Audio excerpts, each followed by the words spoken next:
stories are brilliant. We are resilient. Our stories are brilliant. We are resilient.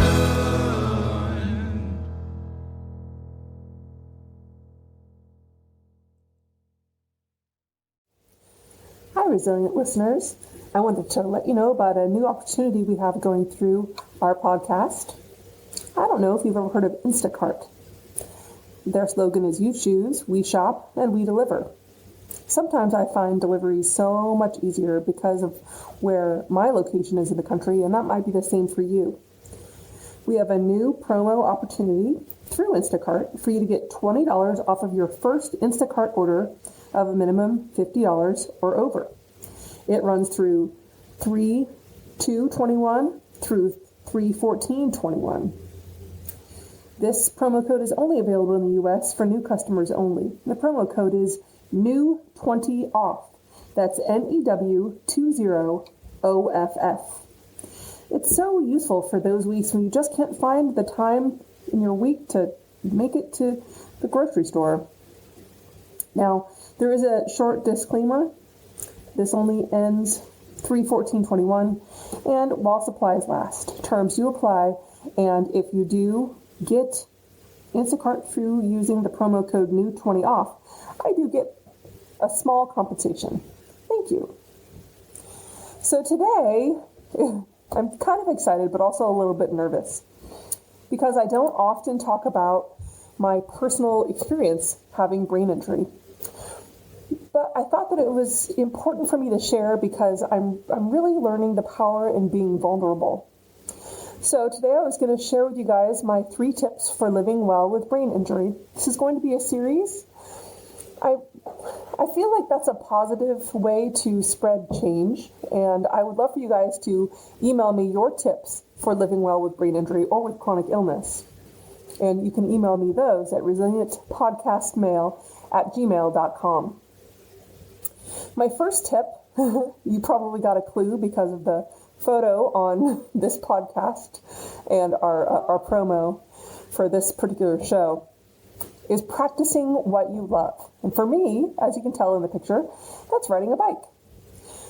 One of the things that I love to do is ride my bike. Am I not really super coordinated? Yeah, sure. You got me. Am I not real fast? Also true. But I have fun with it, and this tip is actually kind of a multi-part one, because it's also about adapting things to your needs. Because of my brain injury, I was unable to drive a car. At the beginning, of course, I was 15 when I had my brain injury, so I had my permit, which is what we get here in the United States, before we get our license. And I was in recovery and in the hospital and surgery for virtually the whole next year. So driving wasn't really an option. After my recovery then, I lived in a small city and I could pretty much take the bus wherever I needed to go. So again, my life wasn't really impacted by not being able to drive. But after we moved to a smaller town, I needed a new way to get around since we didn't have a regular bus system where we lived. And like a lot of people with brain injury, I have balance issues. I sometimes even when I'm walking. But I decided instead of a 2-wheel bicycle, in order to give me a sense of freedom, I decided to buy a 3-wheel trike. Balance then was no longer an issue. It took the 2-mile walk down to being a manageable exercise instead of a long slog. It gave me that freedom I'd always envied in other people who drove cars. It got me to the library, it got me to restaurants, to doctor's appointments. I could buy milk and eggs, all with my nice big basket in the back. It even worked once I had kids. I needed to go outside. You know, those moments when you have littles, it's so hard to find any time for yourself. And so the freedom for me of being able to ride a bike and go out of my house was really unparalleled. I was so thankful for that bike. I put a trailer on it, and with that trailer we hauled kids, groceries, and we even took our pets to the vet. Then as my autoimmune disease got worse, and I didn't have any answers for how to help with it, I relied more and more on that bike. even as it became harder physically for me to do so. And this is where the adaptability part comes in. We saved up for a while, and I got my trike motorized. My bike has an assist motor, which means I can use it as much or as little as I like. And it's funny because it's a European company, and European listeners, you will know this, but unfortunately, I don't have a great education in the metric system, so it only goes in kilometers. So it goes about 30 kilometers per hour, so I can go kind of fast if I want to. But it's something that I still love to do now that I drive. I still ride my bike all the time. So practicing what you love is my first tip. Find your thing. It might not be riding a bike. It could be anything, but something that you may have done before or may want to do to give yourself a new sense of freedom. I encourage you to practice what you love and see if you can get some more of that into your life for my first tip. For my second tip, this one's a tough one, and it requires a lot of practice, but it's to give yourself grace. What does giving yourself grace look like for you? I'm not talking about that in a religious type way, but more so giving yourself the freedom to fail and forgiving yourself when you don't do things as perfectly as you would like to. I don't know about you, but one of my problems being brain injured and also more probably just being stubborn is that I hate being able to not do things perfectly the first time. I can recognize this in my children too, so maybe it's just a stubborn person thing, but it's really hard to not beat yourself up when you can't get things right the first time or the second time or the 10th time.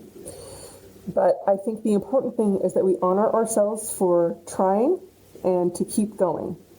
So giving yourself grace is a habit that I've really had to cultivate and practice, and I think that's a skill for living well for everyone, but particularly when you have a brain injury, you need to remember that we're trying, and that counts. It doesn't have to be perfect.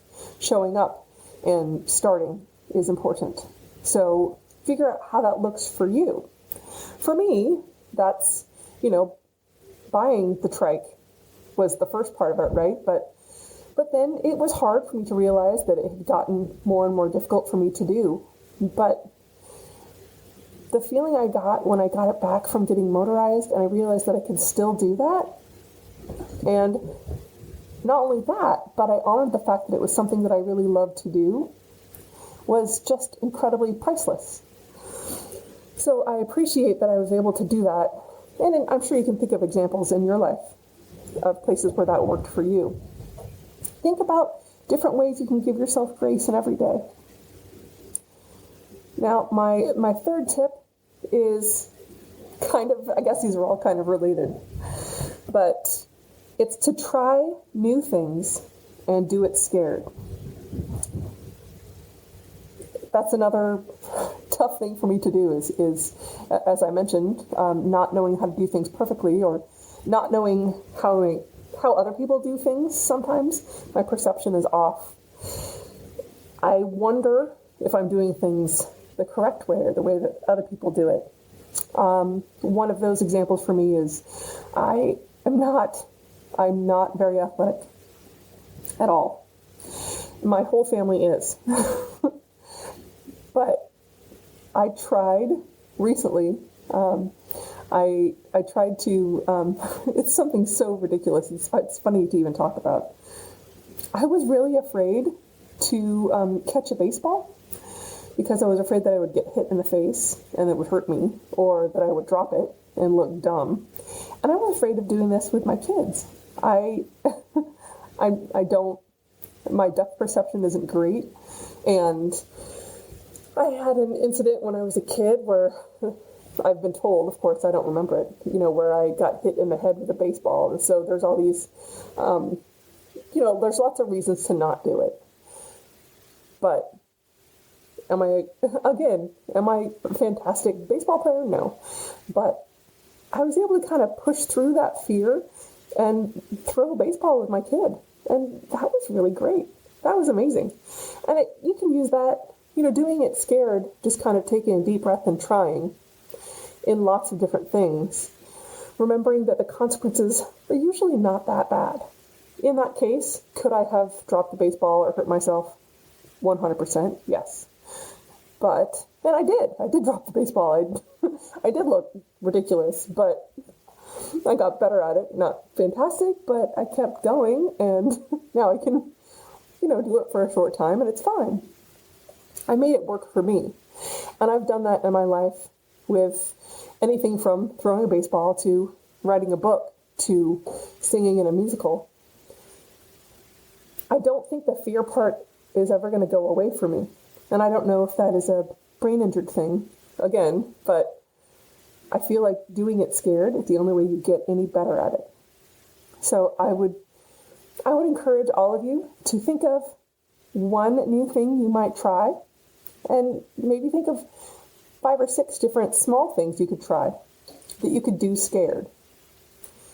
I would love it if you'd write into the show with any of the things that you tried, or if you have tips for living well with a brain injury, at resilientpodcastmail@gmail.com. Thanks so much for listening today. This one, even though it's a lightheartedly told, it's a little bit hard to talk about. So I appreciate you listening, and I'll talk to you next time.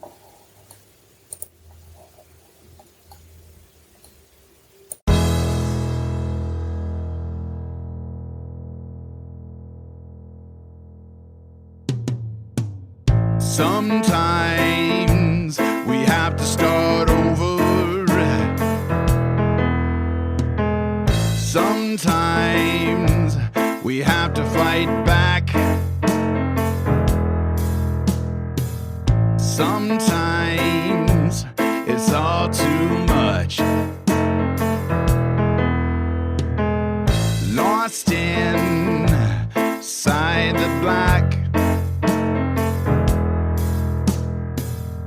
Our stories are brilliant. We are resilient. Our stories are brilliant. We are resilient.